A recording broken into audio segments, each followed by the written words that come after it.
घड़ी घड़ी दर पल्ला देखत है बेहाल है। फैशन वाली टूरी तोर उम्र 16 साल है। फैशन वाली टूरी तोर उम्र 16 साल है। हाँ नखरहावे अब्बड़ धन मिर्च सही लाल है। बनही एकर चटनी हमर देसी पताल है। बनही एकर चटनी हमर देसी पताल है।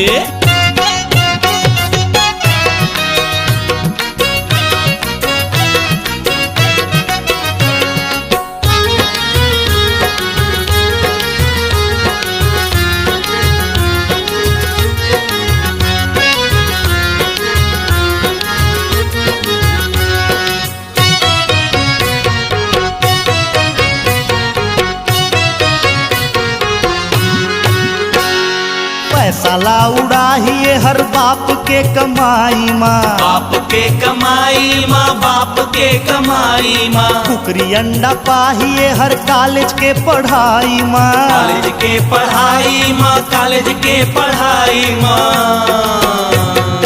महर महर महकत है।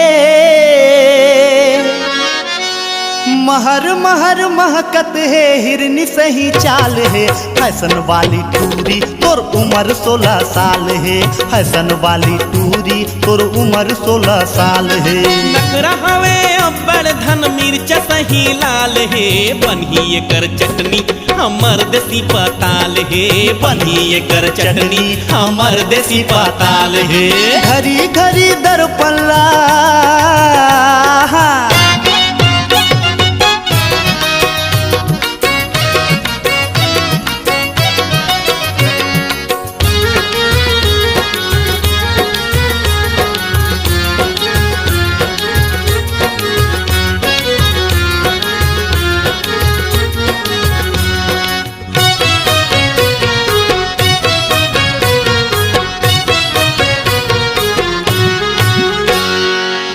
परेशान हावे टूरी के घुमाई माँ। टूरी के घुमाई माँ, टूरी के घुमाई माँ। मोटरसाइकिल धर के चले भिड़ जाते लड़ाई माँ। भिड़ जाते लड़ाई माँ, भिड़ जाते लड़ाई माँ। टूरी कैसन होगे तहर, टूरी कैसन होगे तहर टूरा सही चाल है। बनही एकर चटनी हमर देसी पताल है। बनही एकर चटनी हमर देसी पताल है। घड़ी घड़ी दर पल्ला देखत है बेहाल है। फैशन वाली टूरी तोर उम्र 16 साल है। फैशन वाली टूरी तोर उम्र 16 साल है। हाँ नखरहावे अब्बड़ हो, नखरहावे अब्बड़ धन मिर्च सही लाल है। बनही एकर चटनी हमर देसी पताल है।